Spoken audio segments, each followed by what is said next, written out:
नमस्कार दोस्तों, आज हम बात करने वाले हैं पावर फैक्टर के बारे में, जिसको हम पीएफ बोलते हैं या फिर हम इसको कोस फाई के नाम से भी जानते हैं। तो सबसे पहले दोस्तों, हमें पावर फैक्टर के बारे में समझने से पहले हमें तीन चीज़ों का पता होना चाहिए। एक हमारी होती है वी यानी वोल्टेज, एक होता है हमारा आई करंट और एक होती है हमारी आई फ्रीक्वेंसी। यानी अगर इन तीनों चीज़ों के बारे में हमें अच्छे से पता है तो हम पावर फैक्टर को वो बहुत ही अच्छे तरीके से समझ सकते हैं।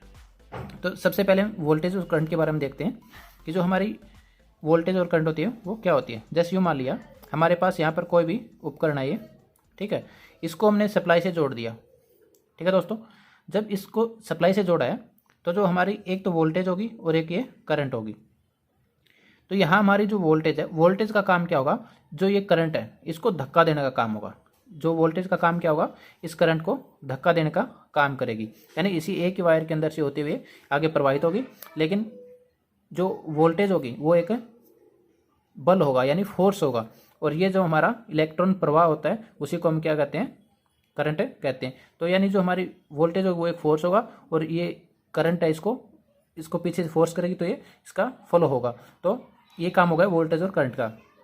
तीसरा होती है हमारी फ्रीक्वेंसी। फ्रीक्वेंसी क्या होती है, फ्रीक्वेंसी को समझने के लिए हमें, जैसे आपने देखा होगा कोई भी हमारा, जैसे घरों में लैंप होते हैं, इस प्रकार से हमारे जो लैंप होंगे ये रोशनी कर रहा है। ठीक है, जैसे हमने इसको सप्लाई से कनेक्ट किया ये रोशनी कर रहा है। आप इसको गौर से अगर देखोगे तो ये क्या करेगा, ये 1 सेकंड के अंदर यानी 50 हर्ट्ज जो हमारी फ्रीक्वेंसी होती है, 50 हर्ट्ज फ्रीक्वेंसी, ठीक है, जो हमारी इंडिया के अंदर फ्रीक्वेंसी होती है वो कितनी होती है, 50 हर्ट्ज फ्रीक्वेंसी होती है। अब 50 हर्ट्ज जो 50 हर्ट्ज होती है, इसका मतलब क्या होता है, 50 हर्ट्ज का मतलब क्या होगा। इस 50 हर्ट्ज का मतलब ये है कि जो हमारी फ्रीक्वेंसी है वो यानी कि 1 सेकंड के अंदर इस प्रकार से ये एक हमारा साइकिल होता है। ठीक है दोस्तों, पहले मैं आपको साइकिल के बारे में बता देता हूँ। ये हमारा एक साइकिल होगा, यानी यहाँ से लेकर यहाँ तक जो ये होगा ये हमारा एक साइकिल इसको बोलते हैं। इस प्रकार के साइकिल ये 1 सेकंड के अंदर कितने क्रॉस करेगी, 50 साइकिल है वो क्रॉस करेगी। यानी कि इस प्रकार से होती हुई है 1 सेकंड के अंदर 50 बार ये इसको क्रॉस करेगी। यानी कि यहाँ से यहाँ तक हमारा एक साइकिल हो गया, ये हमारा पॉजिटिव होता है और ये नेगेटिव होता है। इस प्रकार से हमारी फ्रीक्वेंसी 50 हर्ट्ज होती है। यानी कि कहने का मतलब ये कि जो भी कोई भी हमारा उपकरण होगा, जो भी हमारा इलेक्ट्रिकल का उपकरण होगा, वो क्या करेगा, 1 सेकंड के अंदर 50 बार ही तो ऑन होगा और 50 बार ही क्या होगा, वो ऑफ होगा। ठीक है दोस्तों, यानी 1 सेकंड के अंदर इतना स्पीड से हो रहा है, वो 1 सेकंड के अंदर 50 बार हो रहा है, तो वो हमें पता नहीं लगता है, ठीक है दोस्तों, ये हमें फ्रीक्वेंसी के बारे में पता लग गया। ठीक है, यानी कि फ्रीक्वेंसी आपको समझ में आ गई, वोल्टेज और करंट आपको समझ में आ गया होगा। अब हम देखते हैं कि जैसे हमारा पावर फैक्टर के बारे में आपने सुना होगा, जैसे लीडिंग या लैगिंग, और दूसरा आपने क्या सुना होगा, जैसे पावर फैक्टर होता है वो 0.8, 0.9 या फिर यूनिटी यानी इकाई पावर फैक्टर आपने सुना होगा। ठीक है, ये हो गया हमारा पावर फैक्टर। यानी कि मैक्सिमम जो पावर फैक्टर होता है हमारा वो इकाई होता है और उससे कम कुछ भी हो सकता है। ये भी 2 टाइप के होते हैं। जैसे एक होता है हमारा लीडिंग पावर फैक्टर होता है और एक हमारा होता है लैगिंग पावर फैक्टर होता है। ठीक है दोस्तों, एक हमारा क्या होता है, लीडिंग पावर फैक्टर होता है, एक हमारा होता है लैगिंग पावर फैक्टर होता है।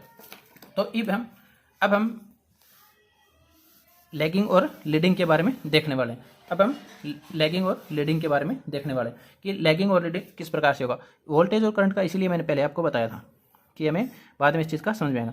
जैसे ये हमारी वेव फॉर्म होती है, ठीक है दोस्तों, ये हमारी, मैंने ये मान लेता हूँ हमारी वोल्टेज की है, और यहाँ पर मैं एक दूसरी वेव फॉर्म बनाता हूँ, ये हमारी यहाँ पर करंट की होती है। ठीक है, ये हमारी करंट की है। ठीक है दोस्तों, अब इसका लैगिंग और लीडिंग से क्या इसका रिलेशन होता है वो हम समझ रहे हैं।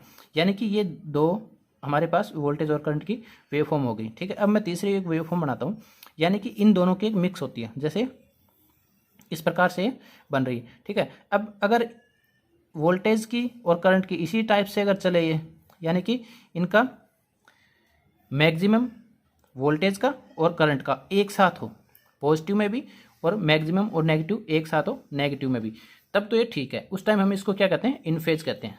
उस टाइम हम दोस्तों इसको क्या कहेंगे, इन फेज कहेंगे। और इस टाइम हमारा जो पावर फैक्टर होगा वो क्या होगा, यूनिटी होगा यानी इकाई होगा। यानी कि इन दोनों के बीच में कोई भी एंगल नहीं बनेगा, इन दोनों के बीच में क्या नहीं बनेगा, एंगल नहीं बनेगा, तो इसको हम इन फेज बोलेंगे। और जो हमारा पावर फैक्टर होगा उस टाइम यूनिटी पावर फैक्टर होगा। क्या होगा दोस्तों, यूनिटी पावर फैक्टर होगा। दूसरा क्या होता है, दूसरी कंडीशन क्या होती है, जैसे हमारे पास ये है, ये कोई वेव फॉर्म है, ठीक है। अब ये हमारी वोल्टेज की होगी। अब हमारी करंट क्या होती है, करंट थोड़ा पीछे बाद में स्टार्ट होती है इसके, यानी इस प्रकार से अगर ये स्टार्ट हो रही है तो ये इतना गैप आ गया, ये इतना यहाँ पर क्या आ गया, गैप आ गया। गैप आने के कारण यहाँ पर एक एंगल बन गया, यानी कि ये जो वोल्टेज है वो पहले स्टार्ट हो रही है, करंट हमारी पीछे रह रही है। इसका मतलब ये हुआ जो हमारा पावर फैक्टर होगा वो क्या होगा, लैगिंग होगा। पावर फैक्टर हमारा क्या होगा, लैगिंग होगा। अब यही कंडीशन अगर विपरीत कर दें, अगर ये हमारी है, ये आई हम इसको मान लें और ये इसको वोल्टेज अगर हम इसको मान लें, तो हमारा यानी आई करंट वो पहले स्टार्ट हो रही है, वोल्टेज पीछे रह रही है। अब करंट आगे जा रही है, इसका मतलब क्या होगा, लीडिंग होगा, यानी करंट वो लीड करेगी, तब तो हमारा पावर फैक्टर लीडिंग होगा। और अगर पीछे रह रही है अगर करंट, तो वो हमारा लैगिंग पावर फैक्टर होगा। अब मैंने आपको तीनों बता दिया, यूनिटी, लीडिंग और लैगिंग, ठीक है दोस्तों, ये 3 टाइप का होगा। अब ये समझ लेते हैं कि ये किस प्रकार से होता है, यानी लीडिंग, लैगिंग और ये किस प्रकार से हमारा होगा।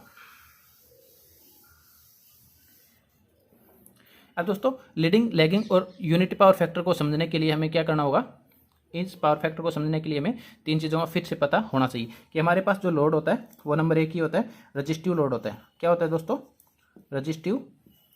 रजिस्टिव लोड होता है। दूसरा होता है दोस्तों हमारे पास इंडक्टिव लोड होता है। और तीसरा दोस्तों हमारे पास होता है कैपेसिटिव।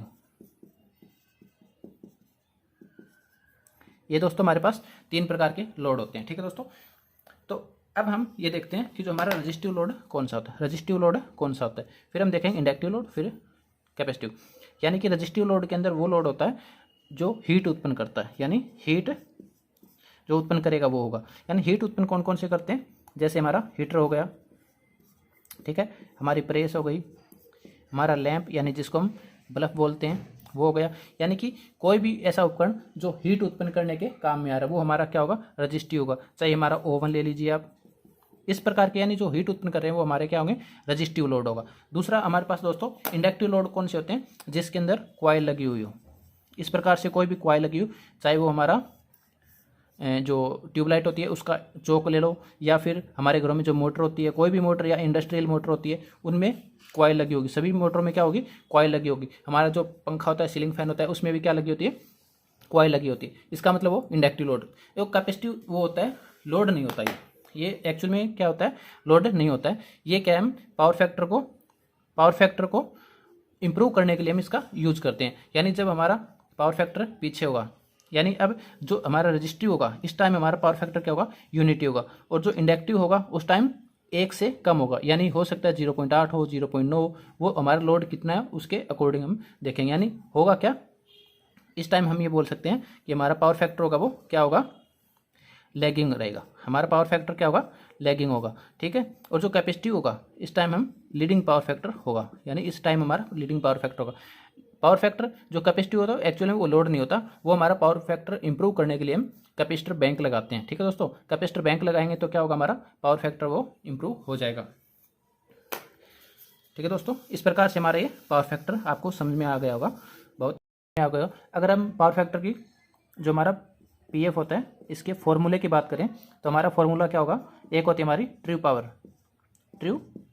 और इसको अगर हम एपरेंट पावर से डिवाइड कर दें, एपरेंट पावर से अगर डिवाइड कर दें तो हमारा क्या आ जाएगा, पावर फैक्टर आ जाएगा। दूसरा अगर हम बात करें कि पीएफ का दूसरा हमारा फॉर्मूला क्या हो सकता है, हमारे अगर R/Z अगर हम करें तो ये भी हमारा पावर फैक्टर का फॉर्मूला होता है।